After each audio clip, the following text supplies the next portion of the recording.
Exercise 3.1ல 4th சம்ல 3rd and 4th sum வந்து இந்த வீடியோவில் நம்ம வந்து பார்க்கலாங்க.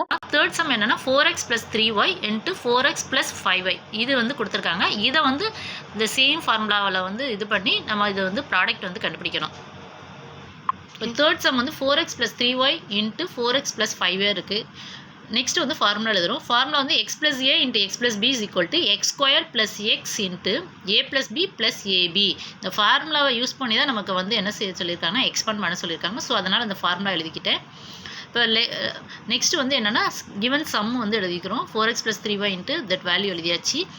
இதில் வந்து எக்ஸுக்கு பதிலாக நமக்கு இங்கே என்ன இருக்குன்னா, இதுவரையும் நம்ம பார்த்த சம்மில் எக்ஸுக்கு பதிலாக எக்ஸே தான் இருந்தது. பட் இங்கே வந்து எக்ஸுக்கு பதிலாக என்ன கொடுத்துருக்காங்கன்னா 4x கொடுத்துருக்காங்க. ஸோ எக்ஸ் ஈக்குவல் டு 4xன்னு எடுத்தாச்சு. நெக்ஸ்ட் வந்து ஏக்கு பதிலாக நமக்கு இங்கே என்ன கொடுத்துருக்காங்கன்னா 3yன்னு இருக்குது. ஸோ அதனால் ஏ ஈக்குவல் டு 3y. இது முன்னாடி பார்த்ததில் வெறும் நம்பர்ஸ் மட்டும் இருக்கும். பட் இதில் வந்து வேரியபிள் சேர்ந்து இருக்கும். ஸோ இந்த ஒய்ங்கிறது தான் வேரியபிள், எக்ஸ் ஒய் இசட்டுங்கிறது வேரியபிள். ஸோ ஏ வந்து என்னதுன்னா ஏக்கு பதிலாக நமக்கு என்ன இருக்குது 3y இருக்குது. அதனால் 3y எடுத்தாச்சு. நெக்ஸ்ட் வந்து எக்ஸ் வந்து 4x தான், அது ஆல்ரெடி எடுத்தாச்சு. பிக்கு பதிலாக இங்கே என்ன இருக்குன்னா 5yன்னு இருக்குது. ஸோ பி ஈக்குவல் டு 5yன்னு எடுத்தாச்சு. நெக்ஸ்ட் வந்து ஃபார்முலாவில் ரைட் சைட் பார்க்குறோம். ரைட் சைடில் என்ன இருக்குது எக்ஸ் ஸ்கொயர்டு.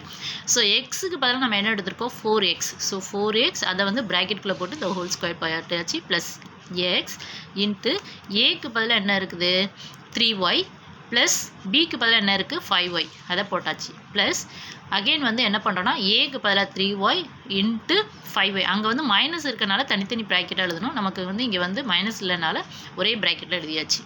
ஸோ நெக்ஸ்ட் வந்து 4x ஹோல் ஸ்கொயர்டை வந்து 4x இன்ட்டு 4xன்னு நம்ம வந்து என்ன செய்யணும்னா எக்ஸ்பாண்ட் பண்ணுறோம்.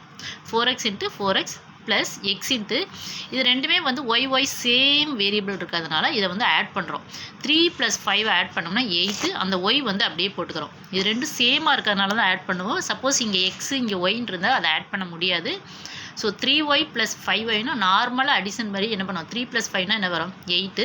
ஒய்யை வந்து அப்படியே போட்டாச்சு ப்ளஸ் நெக்ஸ்ட் வந்து 3 இன்ட்டு இது சேம் வந்து மல்டிப்ளை 3y இன்ட்டு 5yன்னு இருக்குது. இங்கே வந்து ஆட் பண்ணமானே இங்கே வந்து நார்மல் மல்டிப்ளை பண்ணிக்கிறணும். ஃபஸ்ட்டு வந்து என்னென்னா நம்பர்ஸை வந்து மல்டிப்ளை பண்ணணும். 3 × 5 = 15. ஒய் இன்ட்டு ஒய் வந்து என்ன ஆகுனா ஒய் ஸ்கொயர்ட் ஆயிரும். ஸோ 4 × 4 வந்து 16. ஸோ 4 × 4 = 16. எக்ஸ் இன்ட்டு எக்ஸ் வந்து எக்ஸ் ஸ்கொயர்ட் ப்ளஸ் எக்ஸுமே வந்து நமக்கு வந்து ஃபார்முலாவில் வந்து எக்ஸ்ன்னு இருக்கும். நமக்கு கொடுத்துருக்க சம்மில் எக்ஸ்ன்னு இருக்கும். ஸோ அதனால் நம்ம எக்ஸ்ன்னு அப்படியே எடுத்துக்கிறோம். பட் இந்த சம்மில் நம்ம எக்ஸுக்கு பதிலாக என்ன இருக்குன்னா 4x இருக்குது. ஸோ அதை வந்து நான் எக்ஸுக்கு பதிலாக என்ன பண்ணேன்னா 4xன்னு இங்கே போடுறேன். இன்ட்டு 8y ப்ளஸ் 15y² அப்படியே எழுதியாச்சு. ஸோ 16x² அப்படியே போட்டாச்சு. இங்கே வந்து என்ன இருக்குன்னா இந்த இங்கே 4x இருக்குது, இங்கே 8y இருக்குது. இதை வந்து என்ன செய்கிறோன்னா மல்டிப்ளையில் இருக்குது. So 4 8s are 32. X into y அப்படியே xyன்னு எழுதிக்கிறோம். So 8 4s are 32 x into y. இதே சேமாக இருந்ததுன்னா எக்ஸ் இன்ட்டு எக்ஸ் வந்து x² போட்டுக்கலாம். நமக்கு இங்கே எக்ஸ் இருக்குது, இங்கே ஒய் இருக்கனால X into Y plus 15y². இதுதான் வந்து 3rd சம்மோட ஆன்சர். இன்றைக்கி வந்து அல்ஜிப்ராவில் வந்து 3.1ல 4th சம்மில் 4th ஒன் வந்து பார்க்குறோம். 8 + p × q. இது வந்து வித்தின் த ப்ராக்கெட்டில் எழுதிருக்காங்க. p × q + 7 இந்த மாதிரி வந்து கொடுத்துட்டு இதை வந்து இந்த ஃபார்முலாவில் வந்து நம்ம வந்து எக்ஸ்பேண்ட் பண்ணணும்.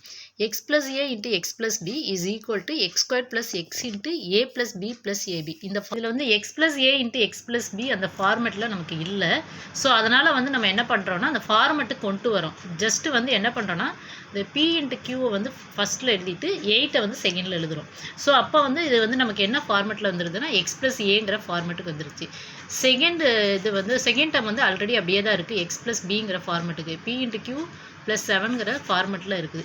இப்போ நம்ம வந்து ஈஸியாக அந்த ஃபார்முலா படி எக்ஸ்பேண்ட் பண்ணலாம். இந்த ஃபார்முலாவில் எக்ஸுங்கிறது நம்மளுக்கு என்னென்னா p × q, ஏங்கிறது என்னென்னா 8, எக்ஸுங்கிறது pq ஆல்ரெடி எடுத்தாச்சு. இங்கே பிங்கிறது வந்து என்னென்னா 7 எடுத்துக்கிறோம். நெக்ஸ்ட் வந்து ஃபார்முலா படி எக்ஸ்பேண்ட் பண்ணுறோம். ஃபார்முலா படி எக்ஸுக்கு பதிலாக என்ன இருக்குன்னா p × q the whole squared இருக்குது ப்ளஸ் எக்ஸ் இன்ட்டு ஏக்கு பதிலாக 8, பிக்கு பதிலாக 7. So 8 + 7 plus a into b. ஏ வந்து 8 இன்ட்டு 7. ஸோ 8 × 7. நெக்ஸ்ட் ஸ்டெப்பில் என்ன பண்ணோன்னா இந்த p × qங்கிறது வித்தின் த ப்ராக்கெட்டில் இருக்கும். இது ஸ்கொயர்டுங்கிறது பிக்கும் தான் at the same time q ரெண்டுக்கும் சேர்த்து தான் இந்த ஸ்கொயர்டு. அதனால் ரெண்டே வந்து தனித்தனியாக எழுதுறேன். P squared into q square plus X into 8 + 7 ரெண்டே ஆட் பண்ணால் 15 வருது ப்ளஸ் 56 வருது. நெக்ஸ்ட் ஸ்டெப்பில் என்ன பண்ணுறோம்னா இந்த ஃபஸ்ட்டு டேர்ம் அப்படியே எழுதிட்டோம். செகண்ட் ஸ்டெப்பில் வந்து இங்கே எக்ஸுங்கிறது ஆல்ரெடி நமக்கு வந்து என்ன எடுத்துருக்கோன்னா பி இன்ட்டு க்யூன்னு எடுத்துருக்கோம். ஸோ அதை ஜஸ்ட்டு வந்து நான் என்ன பண்ணுறேன்னா எக்ஸுக்கு பதிலாக சப்ஸ்டியூட் பண்ணுறேன். P into Q into 15 + 56. Next ஸ்டெப்பில் ஃபஸ்ட் ஸ்டெப்பை வந்து அப்படியே எழுதியாச்சு. P square Q square plus P into Q into 15 இருக்குது. இதை வந்து ஜஸ்ட் ரீஅரேஞ்ச் பண்ணுறேன். 15 பி இன்ட்டு க்யூ ப்ளஸ் 56ன்னு வச்சு. So this is the answer for 4th some.